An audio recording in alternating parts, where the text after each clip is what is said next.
Hey everybody, it's Ken Perry with Broker Knowledge Group for your Wednesday update, and yes, my sideburns are getting long. So this week what I wanted to do, instead of dealing with compliance related stuff, what I wanted to do is help you guys out with your production. We have a lot of mortgage, real estate, escrow, and title folks who watch these videos, and they are getting a lot of information on compliance, but at the end of the day, they're not producing. And I talk to a lot of owners. We have a lot of clients who's the owner of the company is just really frustrated because there's just not a lot of production going on right now. And I know that it's because the industry is really exhausted. What I thought I would do this week is try to refresh you. And so I went out and found an expert, and it's actually a really good friend of mine who owns a sales training company.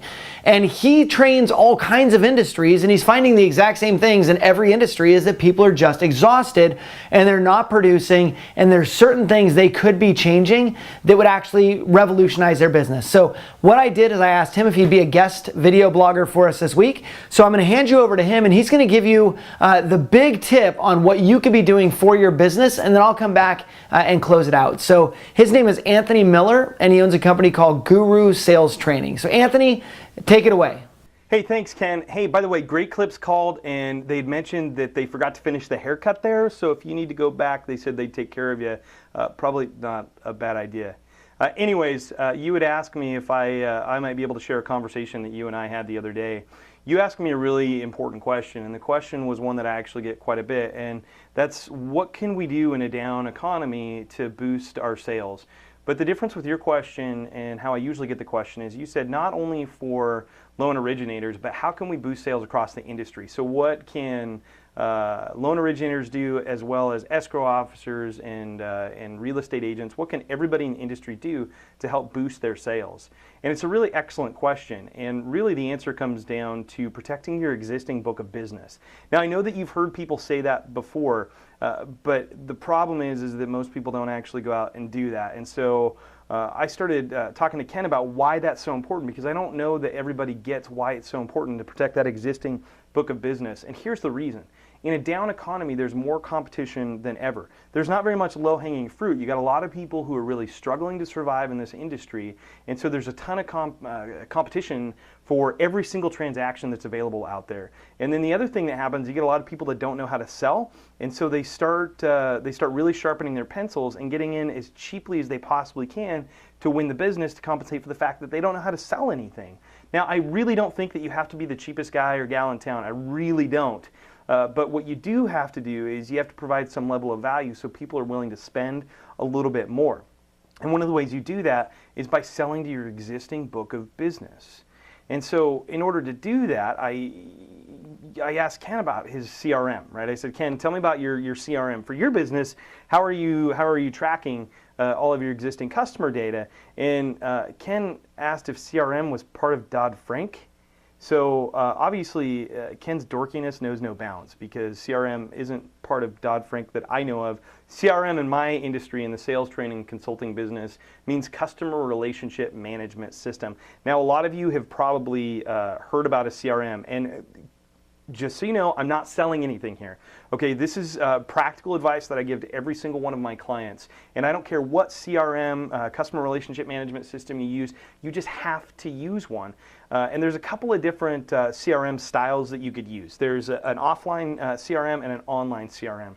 Now, some of you are probably familiar already with Point or Compass or Byte, the database systems that you have available to track loans and different transactions that you've had. That's not what I'm talking about. While those do a good job of tracking some of the information, what you really need is something to manage the relationships that you have with your existing book of business. And so if you have one of these offline or online CRMs, those will do that for you. If you look at an offline CRM, you're probably going to be looking at something like Goldmine or Act. And what that means is that it's localized just on your computer, so you got your laptop or your desktop, and when you take that with you, you've got your database with you. But the problem is when you leave your computer, you don't have access to that information anymore. Nowadays, with as fast as internet connections have gotten, with the availability of internet connections and portable devices, I am a huge fan of online CRMs. And there's a few different online CRMs that you can choose. I personally use Salesforce. That's what I told Ken that he should get. It's the recommendation I make to just about everybody. CRM Magazine, and yes, there is a magazine called CRM Magazine, so I guess I'm just as big of a dork as Ken because I read magazines like CRM Magazine. But the good news for you is I read it so you don't have to, and what they just released was their 2011 CRM of the Year Awards. For enterprise companies, for medium-sized companies, and for small companies, Salesforce was the leader across all of the different categories for the best CRM this year. And so I highly recommend Salesforce for an online CRM. However, Sugar is another really great CRM. They call that open source, so people can go in and program it and do all the things they want to do to make it better. And that's a pretty good product as well. If you're looking for a free program just to try, so you don't know if this is really something you want to get into or not, then I would go to Zoho.com, Zoho CRM. That's Zoho.com, and that's going to be a free CRM for you so that you can start working on entering all of these contacts, entering all of these opportunities. You see, what happens is when you get all of your contact information and your customer information and your opportunities in one spot, now you can actually manage that existing book of business. So rather than having some schmo like me stand up here and go, oh, you got to protect your existing book of business, you got to start by tracking your existing book of business and being intentional about what you're doing with that existing book of business. Here's a statistic that I almost have a hard time sharing this because it seems so outlandish, but I've seen it multiple times from multiple sources and I've experienced it myself and with my clients. And the statistic is this: if you have what's known as a 100% adoption rate or implementation rate in a CRM, that means that 100% of the time you're using it, or really close to 100% of the time, sales increase 35 to 65%.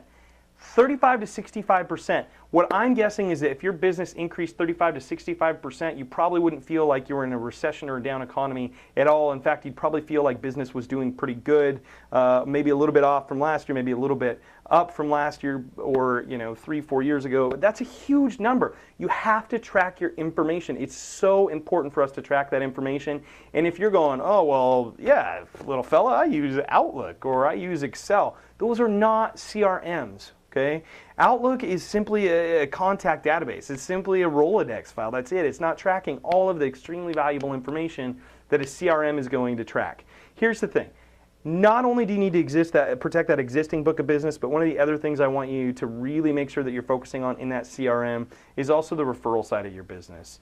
And one of the types of referrals that I really like training about is called guru referrals or guru sales. What that means is you're going out and you're finding somebody who's interacting with your ideal customer as they're entering the buying process. And so when I do work in the real estate industry, one of the things that we look at is where do people go and who do they talk to when they're getting ready to buy or sell a piece of property.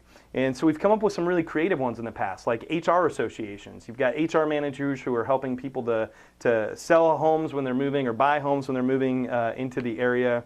We've also talked about Lamaze classes because people are having babies, they need to get bigger houses, they need to sell a smaller house. Even massage therapists for when people get really stressed because they're dealing with these real estate transactions. And all of those have been really successful referral relationships. Now there's some really good ways to go about approaching those people to find out who would be good referral partners. And if you want, go ahead and leave Ken a note or a comment. We can talk more about that later if you're interested. But ultimately the point that I'm getting at is you really need to track your existing book of business in a CRM that's not one of these databases that's tracking necessarily your transactions, but it's tracking the relationships that you have with your existing customers as well as your referral partners, making sure that you're staying in contact with them, making sure that you're providing all of those people a lot of value. And if you're doing all of those things, I promise you, you're going to see a substantial hit in your business, a positive hit that is. You're going to see some real growth in your business. If you have any questions about that, I'm a firm believer in sharing information. Please let me know what your questions are. Shoot me an email. Give me a phone call. I'd be happy to talk to you about it. And one of the last things I'll leave you with is I've never gained any business just sitting behind my computer. While it's important to track all that information, how you make business happen, how you go out and close transactions is you pick up the phone, you call somebody, or you get out and you go start meeting with people and sitting with people face to face, building those relationships that lead to sales. So Elvis, thanks a lot for asking me the questions, and just friend to friend, trim up the sideburns if I were you. So thanks a lot, guys. I hope to talk to you sometime soon.